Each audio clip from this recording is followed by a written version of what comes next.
franchise Shane Douglas, and you watching Pounding the Meat.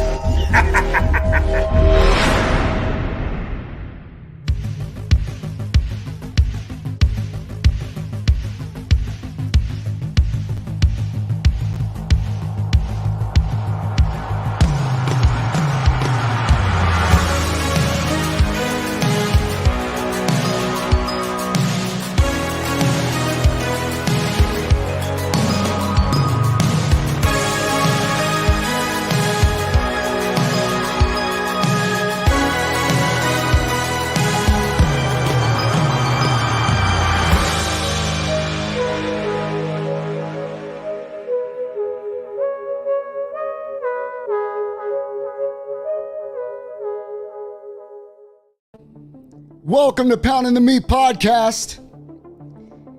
It's a special Thursday. A very, very special Thursday tonight. Normally, we're just the four of us just hanging out, doing our thing. But tonight, we have a very special guest. The Pearl River Powerhouse is here tonight with us.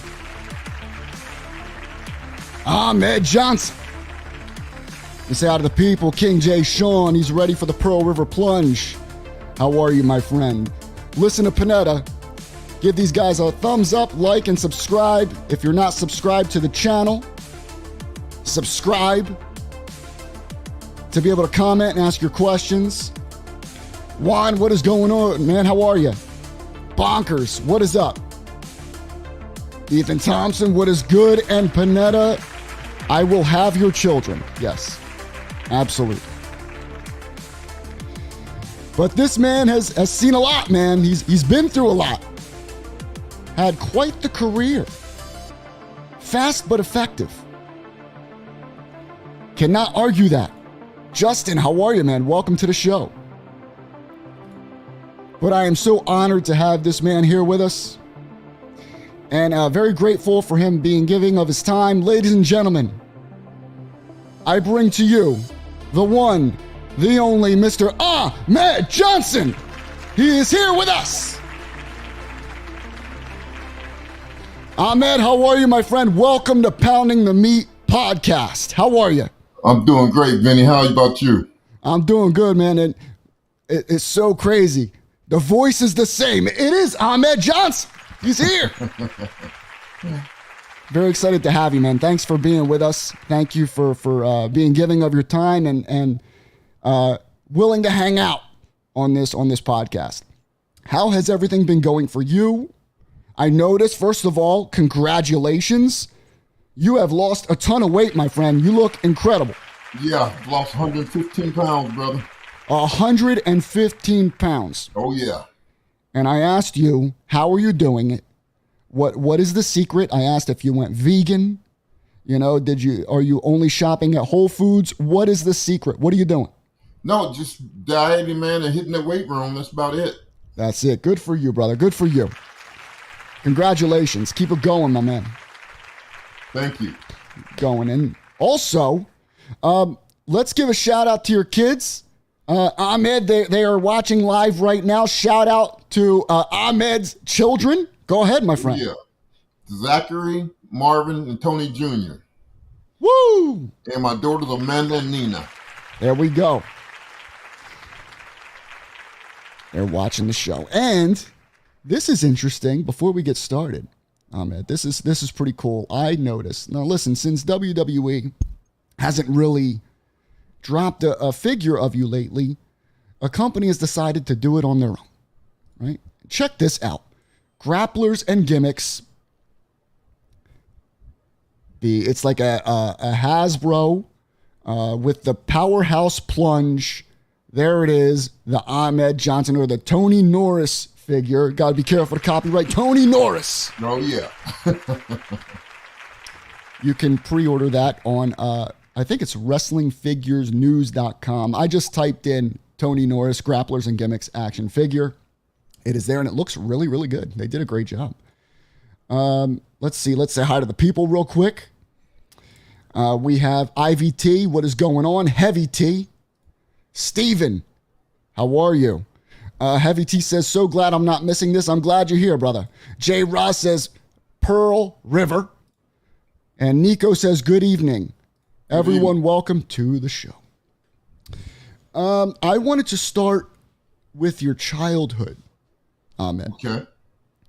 Go over that with me, because I don't think everyone knows about that and really the struggles of growing up the way you did. I would like you to go into that a little bit for me. Go ahead. Well, growing up, I grew up very, very rough. I was abused by my father. Had a real rough life, man, growing up. I left home when I was I'd say about 13, 14, and kind of got out there on my own. And what people don't know about me is I went to Haines City, Florida, where I worked at Circus World, where I helped train lions and tigers, man, at Circus World in Haines City, Florida, with Dave McMillan. Okay. But the tiger, the guy that did the show was named Dave McMillan.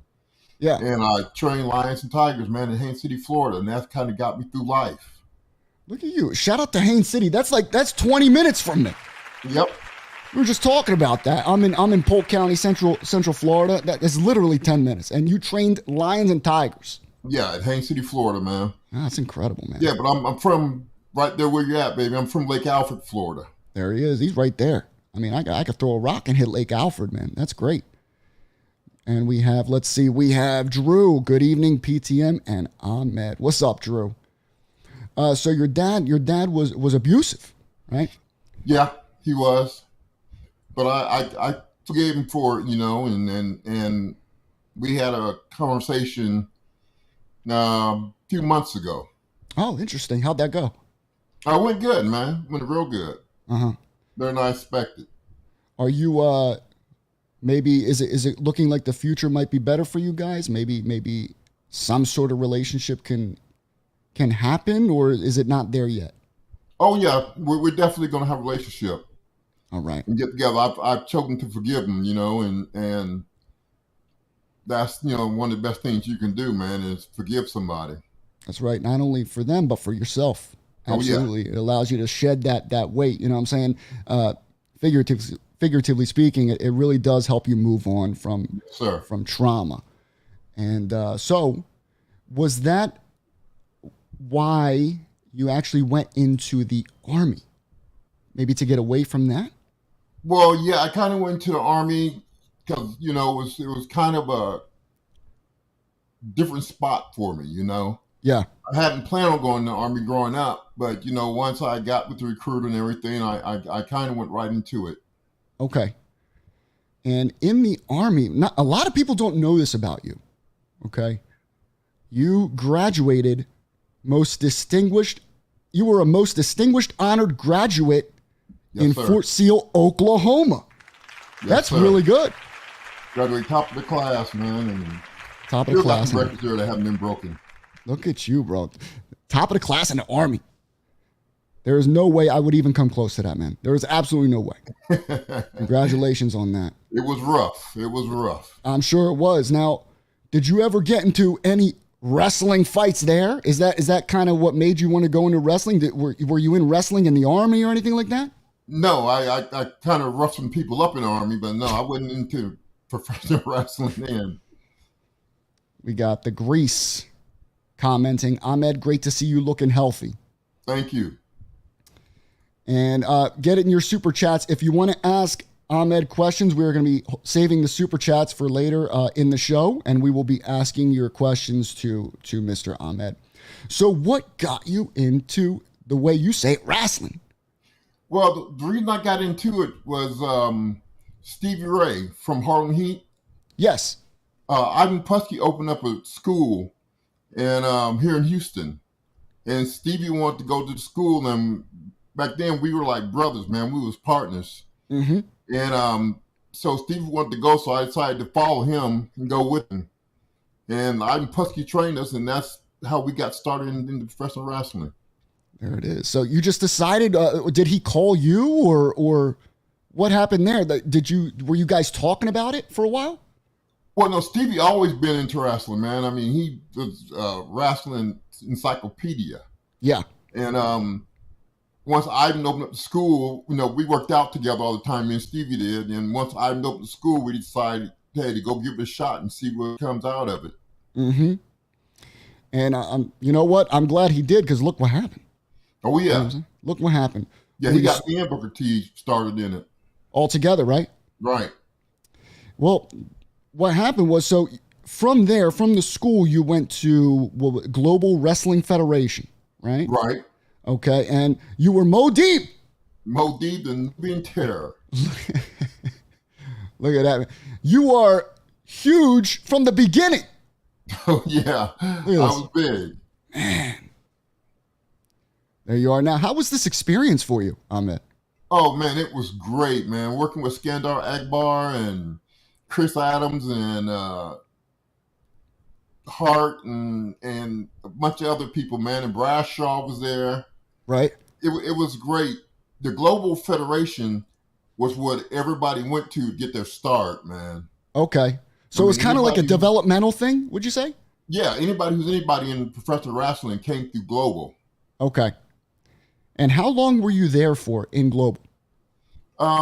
Maybe about 2 years. I got in a match with Michael Hayes and the Freebirds. Oh, there we go. Michael Hayes. And once we got done with the match, Michael Hayes told me, you know what, brother? He said, you need to be in the WWF. He said, I'm going to get you up there. And he did exactly what he said he was going to do, man. He got me up there. So shout out to Michael Hayes. Shout out to Michael Hayes, bro. Now, was he on his way to the WWF, or was he just visiting from there? How'd that happen? Yeah, he was on his way back to the WWF. Yeah. So he said, I'll bring you in. And he said he said, I'm gonna get you up there, man. And he did exactly what he said he was gonna do. It took a little while, but he got me up there. Okay. And before you went to WWF, you were in NWA for a little bit of a run, and Japan, right?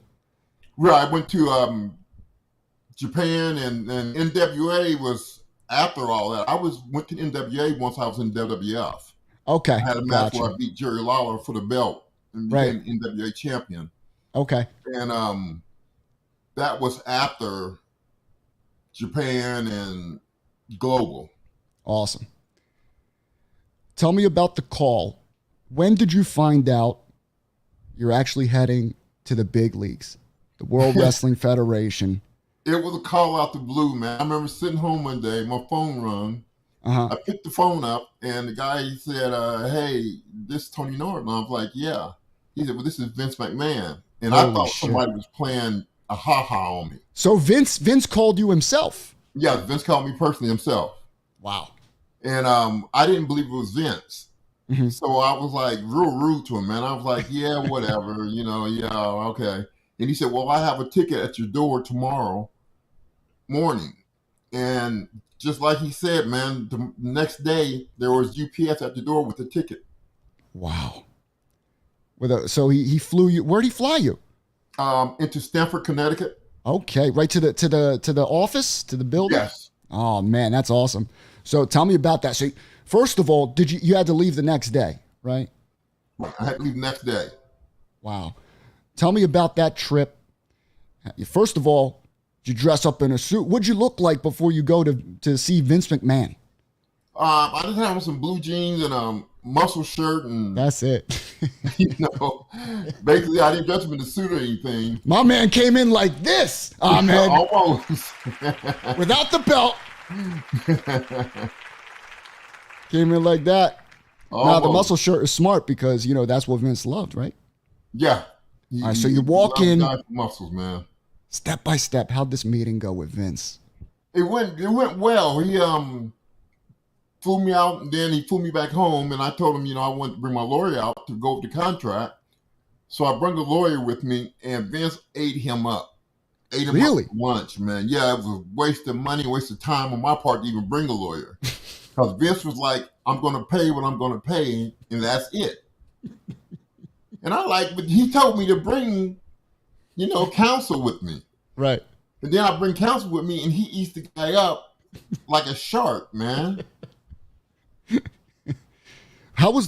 don't have to give us numbers, but how was the offer? Was it like, all right, I'm dropping everything now, I'm in? Oh yeah, it was definitely, I'm dropping everything now, I'm in. Yeah.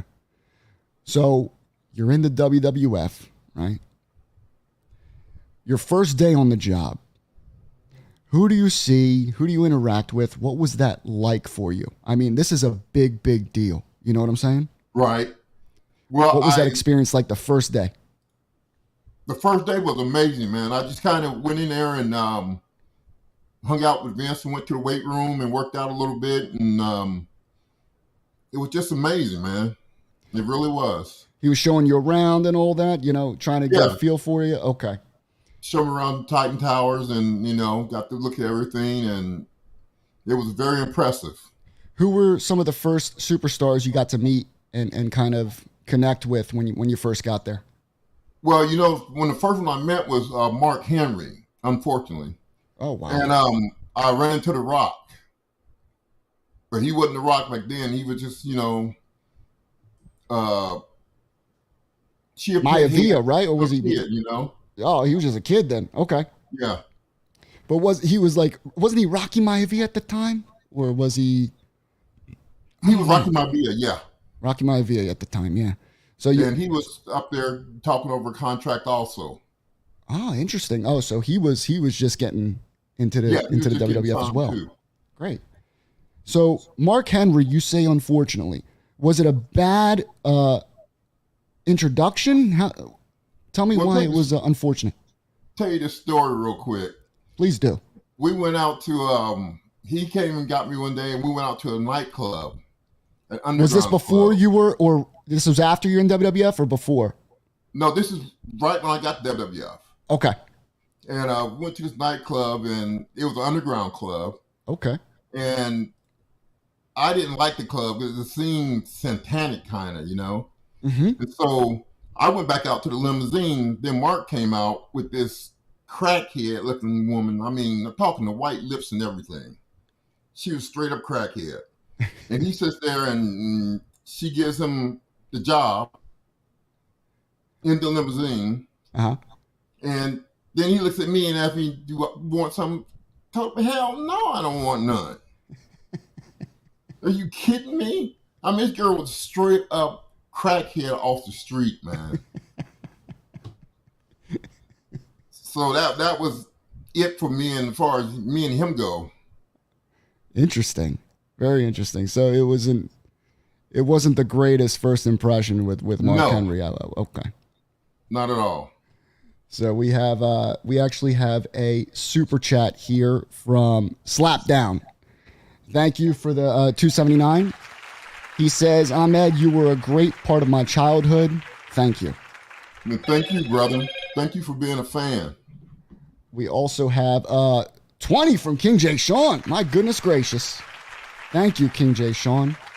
Reporting from Tornado Shelter in Dallas. Oh, my goodness. LOL, but glad to finally have service to listen. Great to see Mr. Norris looking healthy. Glad to support this channel. Does Ahmed still have his IC belt from back then? That's a good question. Do you still have that Intercontinental? Yeah, I still have the Intercontinental belt. Really? Which nobody ever beat me for, by the way. Okay. It was taken from me during an injury. So, as far as I'm concerned, I'm still the Intercontinental champ. Amen. We have $1.99 from Ibzan Arroyo. Whatever happened to the Kuwait Cup trophy you won? Sitting in the living room. Okay, King. Okay. That's great. So there was a lot of talk at how some of the boys in the back were jealous in the beginning of you because of your immediate push, they would say, because of how you looked. You looked great. You had $1 million body, and you were intense to the point to where Vince had you immediately slam Yokozuna right out the gate. Brother. All right, talk to me, King. How did this come about? When did you find out you were slamming Yoko, and did you understand how important that was going to be for your start? I had no idea how important that was going to be as far as launching me. But I remember in the back, Yoko was, I don't know if he was just a little upset, a little jealous. Everybody was, because like I said, I was green, extremely green. And here I come in off the streets and getting this big push. And so Yoko told me, I hope you can pick me up because I'm not going to jump. And so I was like, okay, I was scared, man. I was like, how am I going to get this dude up in the air? Oh Because then he was weighing like 700 pounds. Yeah, he was bigger then. Yeah. And I was like, how am I going to get him up in the air? And Luger did it, but Luger did it when he was only like 500 something pounds. So he said he wasn't going to jump. So, man, I just closed my eyes and gripped my teeth and lift him up as far as I could take him, man, and dumped him, to a slam. What was it like after the slam? First of all, the crowd went nuts. Yeah. Because you slammed him a few times. Yeah. I believe you did it twice during Survivor Series, but that first initial slam, the crowd went insane. They went berserk. Now, you and Yoko, what was the relationship like with you guys? I'm sure it was rough in the beginning, wasn't it? Oh, it was rough with everybody in the beginning, like I said, because here you got this greenhorn coming off the streets and getting this big push. So, I mean, none of the boys appreciated that, Yeah. Which I don't blame them. I understand now that I've been in the business for a while, I understand why they were so upset and jealous about it. Right. But later on, me and Yoko had a very good relationship, man. After that, we had a few words one time, and after that, we had a very good relationship, man. Did you guys stay in touch throughout your run there and did you guys hang out? Did you drive together, or was it just? Yeah, we rode together up and down the road a few times, me, him, Rikishi, and Sabio Vega. Oh, nice. Awesome. Yeah, and we rode up and down the road a few times together. Fantastic. Yoko was a legend and one of the best big men to ever do it. Yes, he was. Peace. Rest in peace to Yokozuna, man. Yes, he was. Rest in peace. You have a feud with Mr. Jeff Jarrett, Double J. Yeah. Double J. How did that go for you? Tell me about working with Double J. Well, the time he hit me with that guitar, I don't know if you remember that guitar shot I took. Mm-hmm. There it is. I mean, he laid it in there, man. And I don't know if he used right wood or what, but when he rung it in there, it rung my bell. And I was kind of upset about that for a while. So, me and Jeff Jarrett didn't get along all that good. He was on his podcast recently. He mentioned working with you when you were green. He said, and these were his words. Now I'm not quoting him word for word, but he basically said he had $1 million body. He was intense, but he was very, very green. Yes, that's true. And he didn't understand how to transition. And I think that's why he might not have liked working with you in the beginning, but right now hindsight's 2020. He understood the position you were in, and he did say that, man, you did look the part, and he understood why Vince was pushing you. So right, I think Vince pushed me because of my intensity. I mean, even today it hasn't been matched. I mean, he's tried to get people in there like Ezekiel Jackson and other people in there trying to be the new Ahmed, but that intensity, man, is just something that I was born with, brother. That's come from years of pain, Yeah. I mean, you scared the shit out of me. Yeah, that's not something you can fake, man. It's either you got intensity like that or you don't have it. It was also when you would jump on that ring and you jump over the rope. That was that little exclamation point, like, I'm here to kick your ass. Yes, sir. And it's gonna be stiff as fuck, and you're gonna deal with it. That's what I saw. So I was scared for anyone that went. Would you consider yourself a stiff guy? I don't think I was, man. I mean, my punches and stuff were pretty light. Hulk Hogan told me one time after we got done with like a battle royal. He told me one time that he said, brother, when you got in the ring with me, he said I was fearing you. He said, but your punches were some of the lightest punches I ever took, and that's coming from Hulk Hogan. Interesting. Because then we have this guy here. I don't know if you're familiar with him, Ahmed, but I'm sure he looks familiar. This fucking gimmick, my God. I think I can remember that. The 19 Viking football helmet on. Let me tell you something.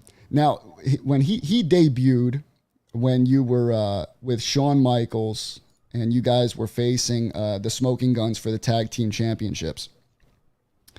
And this guy comes out, and man, he kicks the shit out of your kidney right here. Yes, sir. Was this what caused the injury? This kick? Yes, sir. That's what caused the injury. That's why later on I paid him back when I took him through the table with that street fight we had with the Road Warriors. Yeah. And it kind of broke his ribs. It was just a receipt for what he gave me. Did he do that on purpose? Yeah, I think he did. I think he was also jealous, and upset because here he was the first black champion in WCW. And then here I was becoming the first Intercontinental black champion in WWF.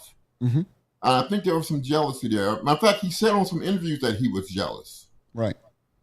Interesting. Did you have any interaction with him before the debut? No, I didn't even see him before that. I didn't even know he was there, honestly, until they, went over the script backstage. I didn't have any idea he was even there. So he just immediately said, "Fuck this guy! I'm gonna kick him as hard as I can in the kidney." Yes. Interesting. Speaking of the Intercontinental Championship, you were the first African American Intercontinental Champion. Yes, sir.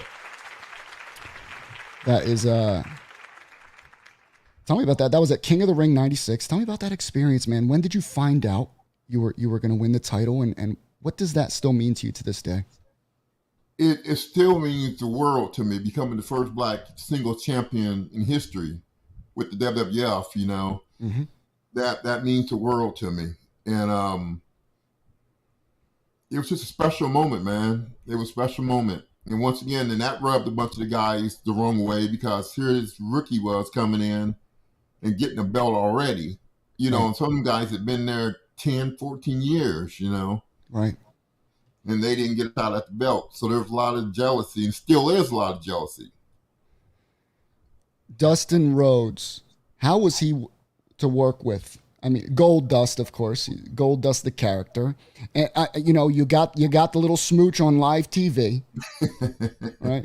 Did you guys practice that, or what happened there? First of all, we practiced that backstage, and Dustin was supposed to put his hand over my mouth and kiss his hand, but he knew it was live TV, and there was nothing I could do about it.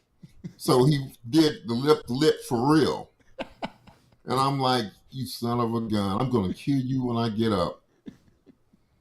And so yeah, he did that for real. But man, he was a hoot to work with, man. It was nice working with him. You have there you are with the Intercontinental Championship. A stud. Absolute stud. So at the time when you won the Intercontinental title, Shawn Michaels was the World Wrestling Federation champion. And of course, we all know when you win that Intercontinental Championship, you are next in line for the World Championship. Yes, sir. What was the vibe backstage after winning that title? What was the feel with, I would say, they were together then. It was Scott Hall, Shawn Michaels, Kevin Nash.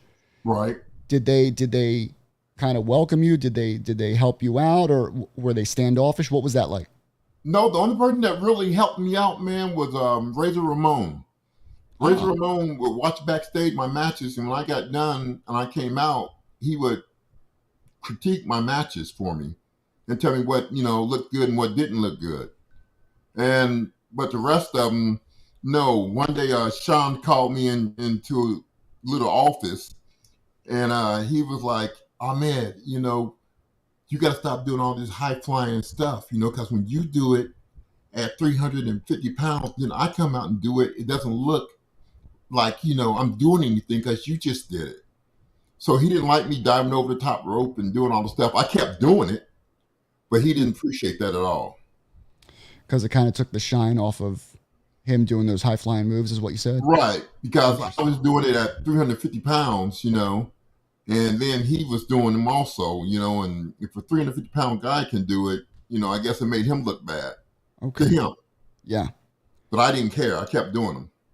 It's interesting that Razor, or rest in peace to Scott Hall, he would pull you aside, and was it him by himself? Just pull you alone? it was just Razor by himself, man. He would critique my matches, and man, and I appreciated that so much about him, man. Man, rest in peace. What a legend there. Uh-huh. I really appreciate that. Yeah, for sure. You know what's interesting?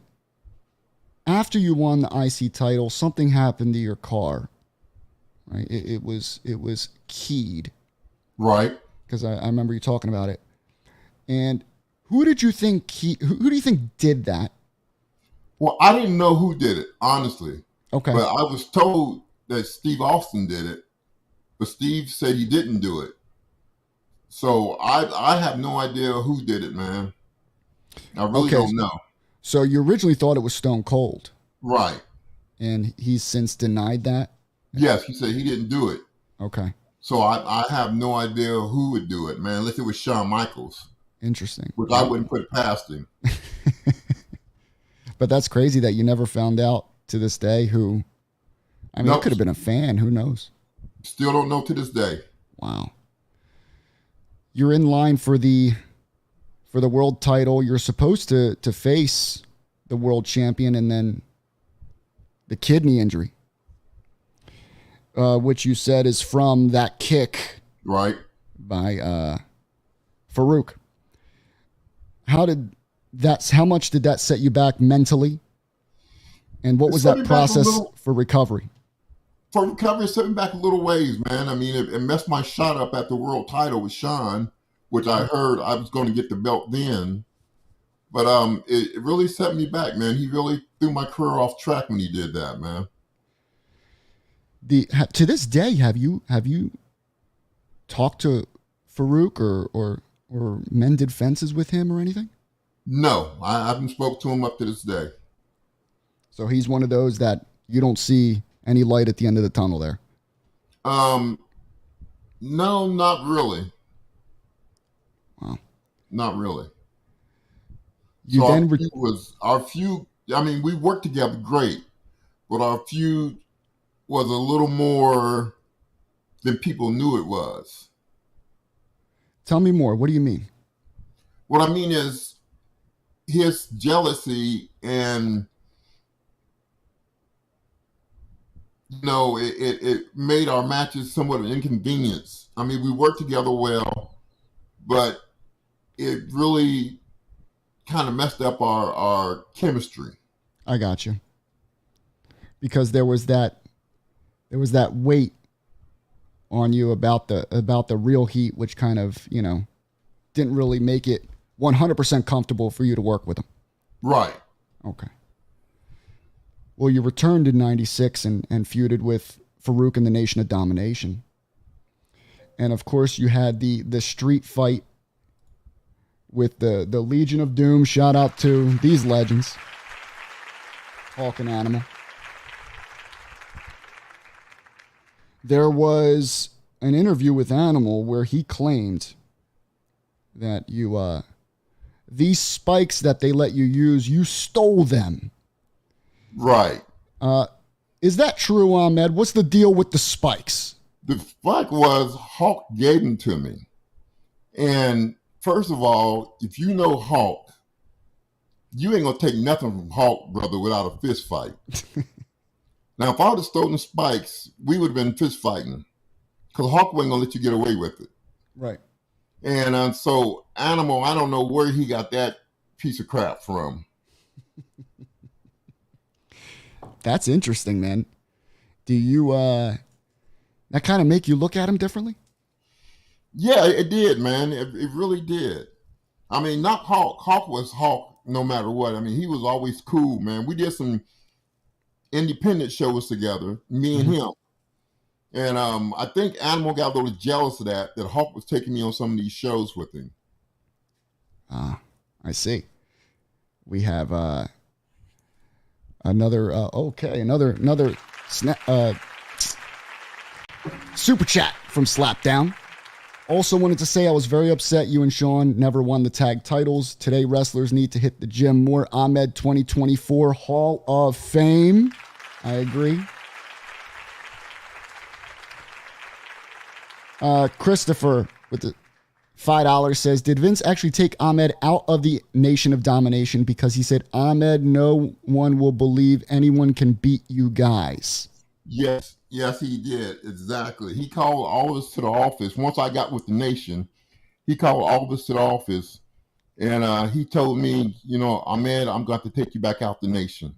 And I'm like, I just got in the Nation. I just made all the fans turn on me. I just got in the Nation, and I was kind of upset because I was like, how am I going to win my fans back? And so he said, well, see, the problem is nobody can believe that you guys can be beat.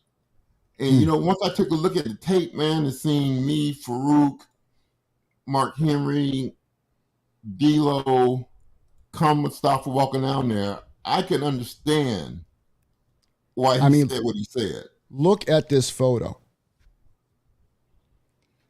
That is some mean motherfuckers right there, man. That is some mean meat right there. So I can see why Vince was like, you know what? These guys are unbeatable right now.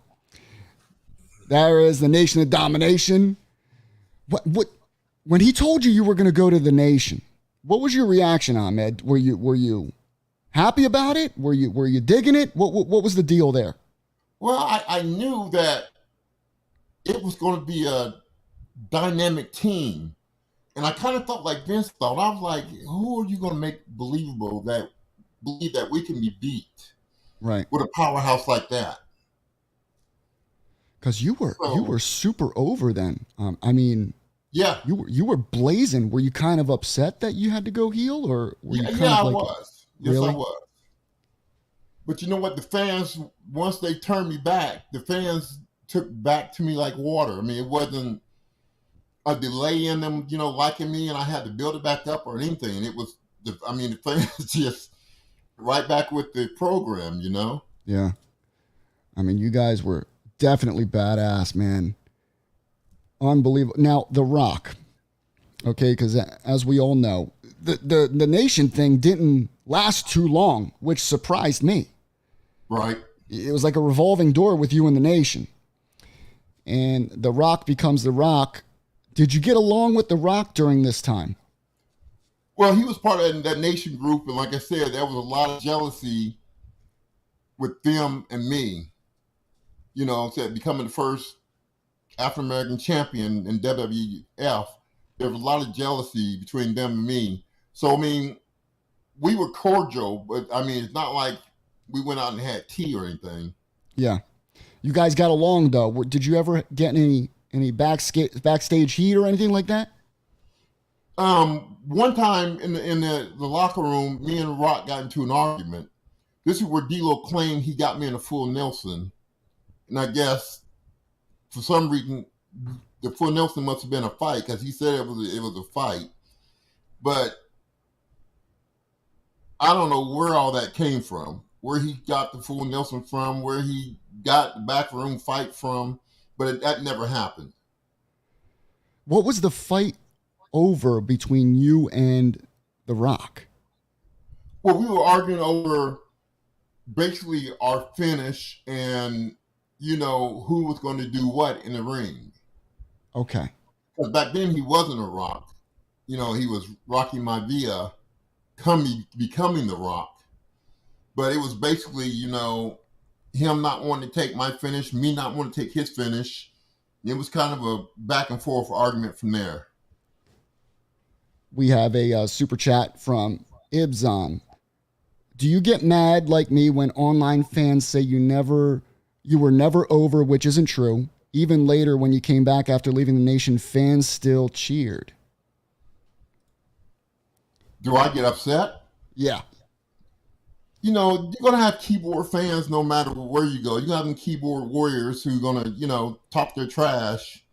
That's true. And no, I don't have a problem with that, man. If they want to talk, let them talk, Yeah. Like Ice Cube said, let a hoe be a hoe. Speak, King. Speak. The King. Jim Ross was talking about your run in the WWF. I have a question. I need to get a confirmation from you, Ahmed. Okay. Okay. Now, Jim Ross said you had some of the biggest triceps in the game. Right. You had $1 million. Everyone says $1 million body. But he heard that the triceps were implants. Is that true? Were your triceps implants, Ahmed? Oh my God, brother. That is the most stupidest shit I ever heard in my life.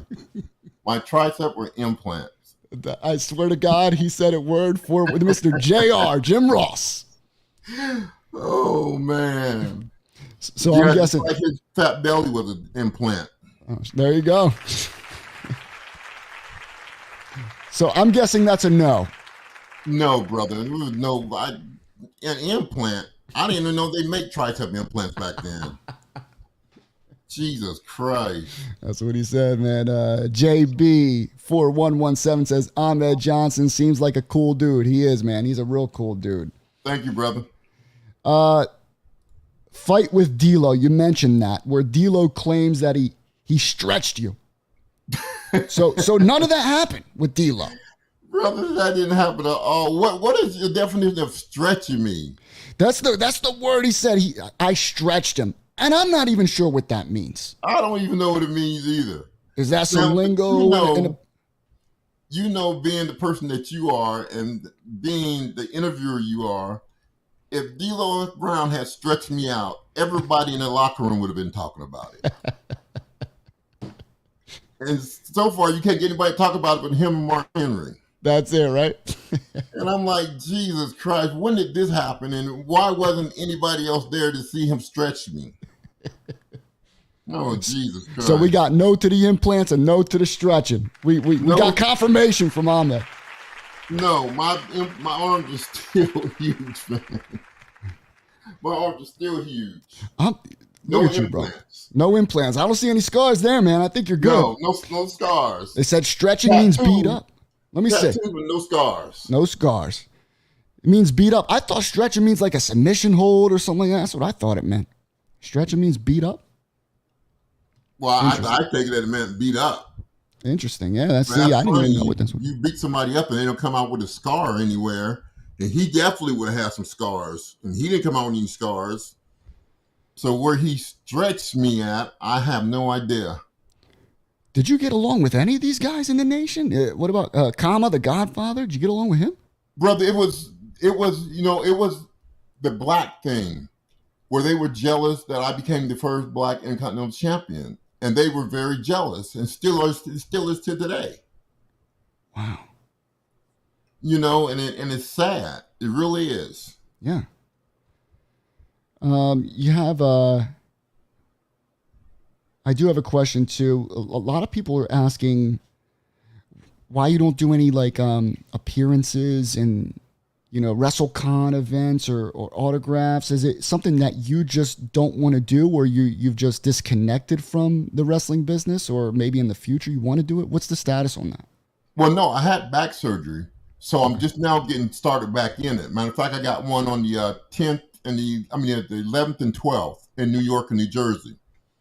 So I'm just getting back. This will be my first time back out in the public since my career. So I'm bringing it back up and I'm getting back out. So hopefully I'll be coming to a town near you real soon. Good for you, man. Good for you. Do you still talk to Booker T and Stevie Ray to this day? No, we kind of lost contact, man. Haven't spoken to him since. Wow. No, I never really did talk Booker T. We really, never hit it off together as far as friends or anything goes. But Steve Ray, I haven't spoke to him in a good while, man. Yeah. After your WWF run, because it kind of came to a screeching halt with the second injury. It was your knee, correct? Right.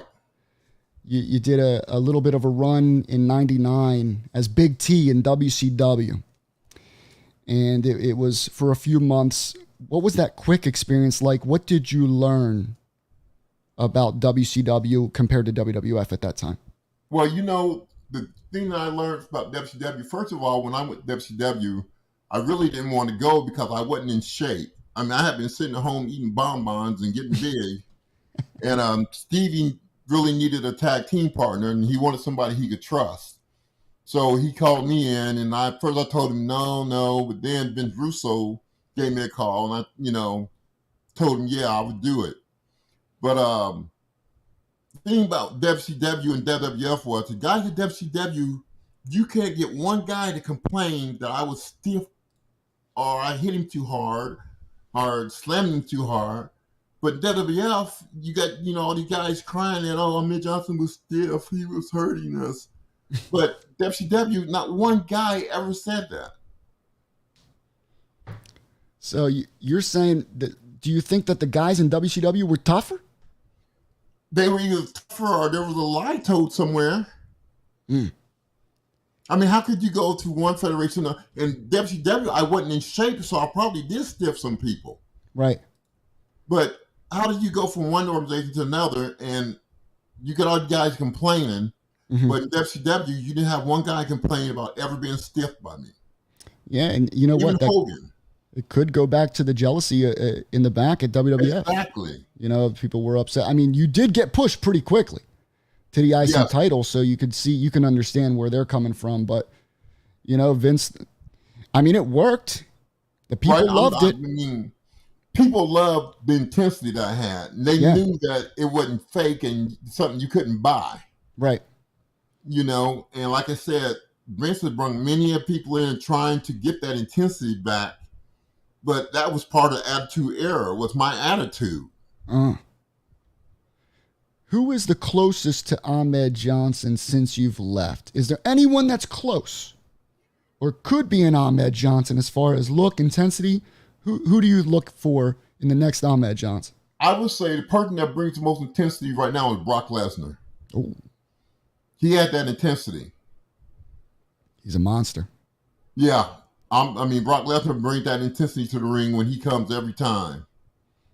And of course, they're complaining about him, saying he's too stiff and, he works too hard. And, I guess sometimes intensity can't take over. You know what I'm saying? Right. And I'm not saying I didn't stiff some people, but, hey, like the match with me and Vader. Me and Vader, it was a shoot match from the word go. Because Vader told me in the locker room, he said, brother, when we go out here, he said, I'm going to really hit you. And he said, I don't mind if you hit me back. That was his exact words. Really? When we got in the ring, I thought he was, pulling my leg. And no, he really threw them shots in there, man. I mean, he wasn't playing. So, that's the way he wanted it. That's the way we did it. But when we got done, we went to the back and hugged each other and was cool with it and everything else. People are asking, where in New Jersey are you going to be at your appearance? I'm not sure where it's going to be, but I'll make sure I get somebody and put it on the Facebook for you. Everybody follow Ahmed or Tony. It's under his real name, Tony Norris, on Facebook. You can follow him there, and he'll be posting all of his appearances, upcoming autograph sessions, what have you, on the Facebook page. Yes, sir. Somebody asking, they want to see, do you have the Intercontinental title with you? They want to see that. Do you have that on you at this time? No, I got it kind of in a bag in the back. He's got that stored away. Yeah. All right. We have, let's see. We have Cameron here. Mark Henry claimed you kicked Farooq in the liver and put him out for 9 months. That wasn't a kick in the liver I did Farooq. That's when I slammed him through the table, which was a receipt for him kicking me in my kidney and rupturing my kidney. So yeah, what I did was I picked him up and slammed him through the table pretty hard, and that was just a receipt for what he did to me. Adam asks, Ahmed, what is your favorite match in your WWF run? My favorite match was one I was just talking about with Vader, man. Because it was a shoot match, and it was a hell of a match, man. Rest in peace to Vader, man. Yes. You got to work with some legends, man. Yes, sir. You really did. You are blessed, my man. Blessed. Yes, sir. Blessed. Unbelievable career. Now, we know it was short. We know it was quick. But personally, I think you deserve a Hall of Fame spot because of what you did for WWF, becoming the first African-American Intercontinental Champion. Yes, sir. That automatically deserves Hall of Fame status. What is your outlook on if they were to call you? Do you think, first of all, do you think you should be in the Hall of Fame? And what would you do if they called you to be in it? How would you react? Oh, yes, sir. Definitely being the first African-American single champion in history, I definitely deserve to be in the Hall of Fame. But, you know, Vince is a little upset with me because of the way I exited. But, hey, it is what it is. I do want to touch on that. When you left, it was under circumstances that when you tell people, it's like, oh my God, you know, your sister was dying at the time due to cancer. And you just literally walked out just to be with her, which is understandable. But why didn't you go to Vince? Why didn't you explain it to him? What was going on in your mind at that moment? I don't know. I mean, I went to Vince and we talked about it a little bit, and he kind of gave me an option that I wasn't gonna, abide by. So I just went to the back, packed my bag, and I left. Oh, so you did speak with him before leaving? A little bit. Okay. I was the kind of person, and I'm just that kind of person where I keep my problems to myself. Yeah, that's understandable. I don't let the other people in on, what's going on with me. It's understandable because of the way you grew up, too. Right. So I never went to Vince and complained about anybody in the ring or this, that, and the other. If it was a problem, I handle it.